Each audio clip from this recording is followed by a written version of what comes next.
అందరికీ నమస్కారం అండి. ఇట్లు మీ కృష్ణవేణి ఛానల్. స్వర్గం వద్దన్న బ్రాహ్మణ ముని ఈ కథను తెలుసుకుందాం. వీడియో చివరి వరకు చూడండి. నచ్చితే ఒక లైక్ మాత్రం చేయండి. పూర్వము ముద్గలుడు అనే బ్రాహ్మణుడు ఉండేవాడు. పొలములో మిగిలిన వడ్ల గింజలను ఏరుకుంటూ ఎవరన్నా దాతలు ధాన్యాన్ని దానం చేస్తే స్వీకరిస్తూ అతను కాలము గడిపేవాడు. ముద్గలుడు చాలా పేదవాడే కావచ్చు, కానీ సత్యాన్నే నమ్ముకున్న నీతిపరుడు. లేనివాడే కావచ్చు, కానీ ఉన్న దాంట్లోనే అతిథులతో పంచుకునే ఉదార హృదయుడు. పైగా ముద్గలుడు పక్ష ఉపవాసము అనే వ్రతాన్ని చేసేవాడు. అంటే పాడ్యము నుంచి చతుర్దశి వరకు ఉపవాసం ఉండి అమావాస్య లేదా పౌర్ణమి రోజుల్లో మాత్రమే ఆహారాన్ని భుజించేవాడు. ముద్గలుని సత్యనిష్ట నానాటికి ముల్లోకాలలోనూ వ్యాపించసాగింది. సాక్షాత్ దుర్వాస మహర్షే ముద్గలుని సంకల్పము ఎంత దృఢమైనదో తెలుసుకోవాలనుకున్నాడు. అందుకని ఒక యాచకుని వేషములో ముద్గలుని ఇంటికి చేరుకున్నాడు. ఆ రోజు ముద్గలుడు ఉపవాస దీక్షను విరమించడానికి భోజనము చేసే సమయము. ఇంటి ముందర యాచకుడు కనిపించాడు. ఒంటి మీద ఆ యాచకునికి సరిగా గుడ్డలైనా లేకుండా జడలు కట్టేసి క్రోధమే ఆయుధంగా ఉన్న యాచకుణ్ణి చూసి ముద్గలుడు సాధారణంగా ఆహ్వానించాడు. తన ఇంట్లో ఉన్న ఆహారాన్ని అతని ముందు ఉంచాడు. దుర్వాసుడు ఆ ఆహారాన్ని తిన్నంతగా తిన్నాడు. మిగిలినదంతా ఒంటికి పూసుకున్నాడు. ఆ పైన తన దారిన తాను చక్కగా వెళ్ళిపోయాడు. ముద్గలుడు ఆ 15వ రోజున కూడా నిరాహారంగా మిగిలిపోయాడు. ఏమీ తినలేదు.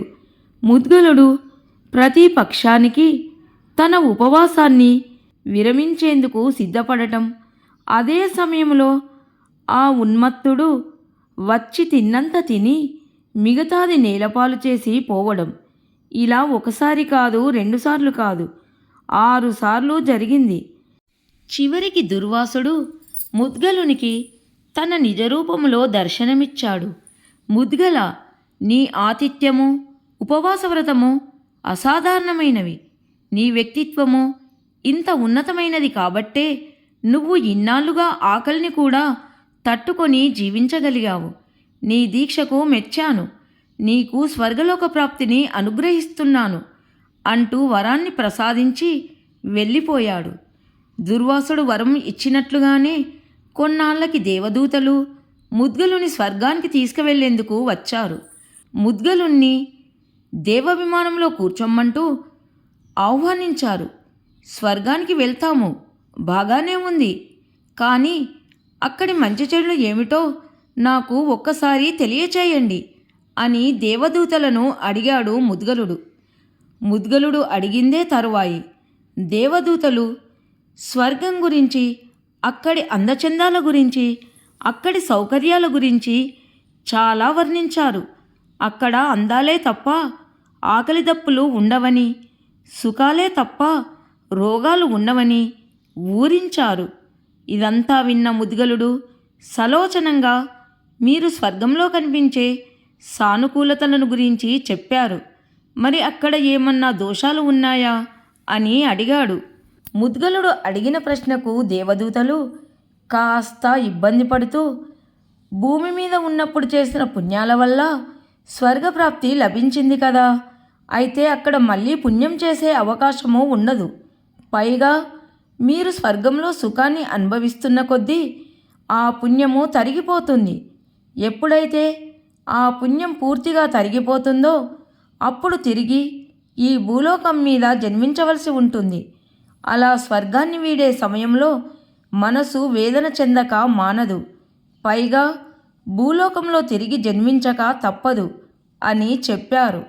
దేవదూతల మాటలు విన్న ముద్గలుడు ఆశ్చర్యపోయాడు.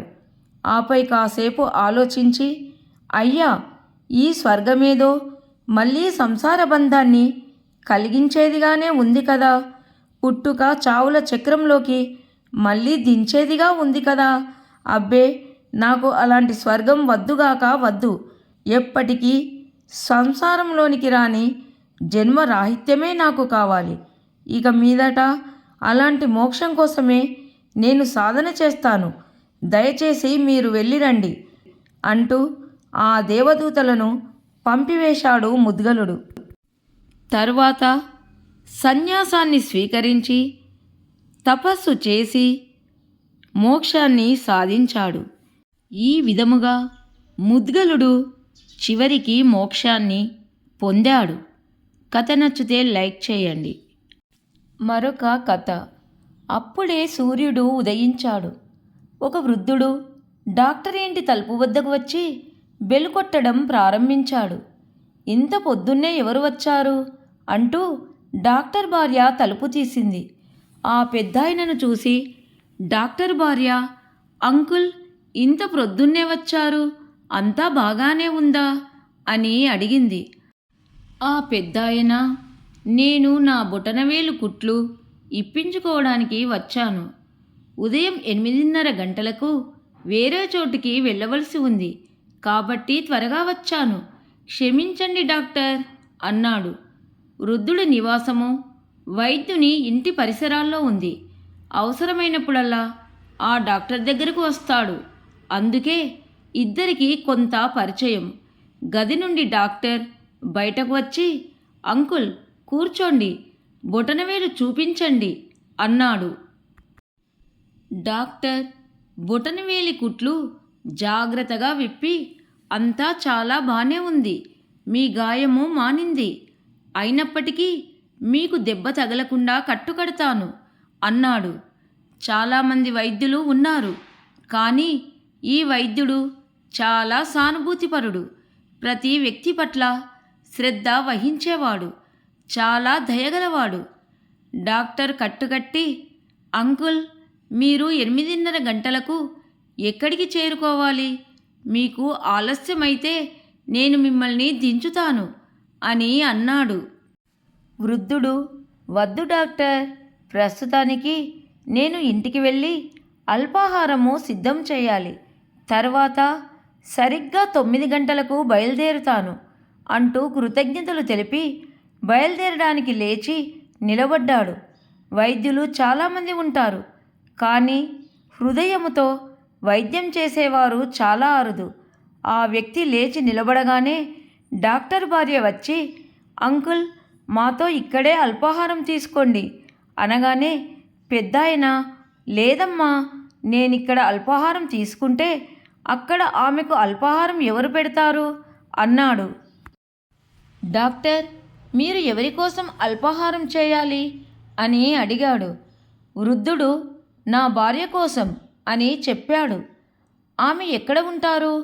ఉదయం 9 గంటలకు మీరు ఎక్కడకు వెళ్ళాలి అని డాక్టర్ అడిగాడు. దానికి ఆ పెద్దాయన, డాక్టర్, నేను లేకుండా ఆమె ఎప్పుడూ జీవించలేదు, కానీ ఇప్పుడు ఆమె అనారోగ్యంతో ఉంది, ఆమె నర్సింగ్ హోంలో ఉంది. డాక్టర్, ఎందుకు, ఆమెకు ఏమైంది అడిగాడు ఆసక్తిగా. ఆ వ్యక్తి ఇలా అన్నాడు, నా భార్యకు అల్జీమర్స్ వ్యాధి ఉంది, దానితో ఆమె జ్ఞాపకశక్తిని పూర్తిగా కోల్పోయింది. గత 5 సంవత్సరాలుగా ఆమె నన్ను గుర్తించడం లేదు. నేను నర్సింగ్ హోమ్కి వెళ్తాను. అల్పాహారం తినిపించినప్పుడు ఆమె నా వైపు తడి నిండిన విశాలమైన కళ్ళతో చూస్తుంది. నేను ఆమెకు ఒక అపరిచితుడిని. చెప్తున్న వృద్ధుడి కళ్ళు చెమర్చాయి. డాక్టర్, అతని భార్య ఇలా అడిగారు, అంకుల్, మీరు 5 సంవత్సరాల నుండి ప్రతిరోజు నర్సింగ్ హోమ్కి అల్పాహారం ఇవ్వడానికి వెళ్తున్నారు. మీరు వయసులో పెద్దవారు కదా, మీకు అలసట కలగట్లేదా, మీరు విసుగు చెందలేదా అని అడిగారు. వృద్ధుడు ఇలా అన్నాడు, డాక్టర్, నేను వారానికి 3 సార్లు వెళ్తాను. జీవితాంతము ఆమె నాకు గొప్ప సేవ చేసింది. ఈరోజు నేను ఆమె సహాయంతోనే జీవితాన్ని గడుపుతున్నాను. ఆమెను చూడగానే నాకు ఉత్సాహం వస్తుంది. ఆమె దగ్గర కూర్చుంటే నాకు బలం వస్తుంది. ఆమె లేకుంటే ఈ పాటికి మంచాన పడి ఉండేవాడినేమో. కానీ ఆమె ఆరోగ్యం బాగు చేసుకోవాలి, ఆమెను బాగా చూసుకోవాలి అనే భావనతోనే నాకు రోజురోజుకు బలము చురుకుదనము వస్తుంది.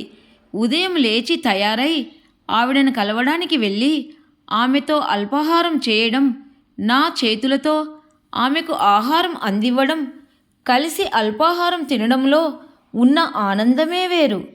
అప్పుడు డాక్టర్, అంకుల్, ఒక విషయం చెప్పండి. ఆమె మిమ్మల్ని గుర్తించదు, మీతో మాట్లాడదు, నవ్వదు. అయినా మీరు ఆమెను చూడడానికి ఎందుకు వెళ్తారు? అప్పుడు ఆయన అన్న మాటలు ప్రపంచంలోనే అత్యంత సున్నితమైన హృదయాన్ని హత్తుకునే మాటలు. ఆయన ఇలా చెప్పాడు, డాక్టర్, ఆమెకు నేనెవరో తెలియదు, కానీ నాకు ఆమె ఎవరో తెలుసు కదా. ఇలా అంటూ అతని కళ్ళలో నుంచి కన్నీటి ధార మొదలయ్యింది. డాక్టరు, అతని భార్య కూడా కంటతడి పెట్టారు. అందరూ ప్రేమిస్తారు, కానీ నిస్వార్థ ప్రేమ చాలా అరుదు. ప్రేమకు ఒక గొప్ప శక్తి ఉంటుంది. ప్రేమ ప్రతిదీ సులభం చేస్తుంది. ఎంత కష్టమైనా ప్రతిదానిని సులభం చేస్తుంది. కథ సమాప్తం. నచ్చితే లైక్ చేయండి. అందరికీ ధన్యవాదములు.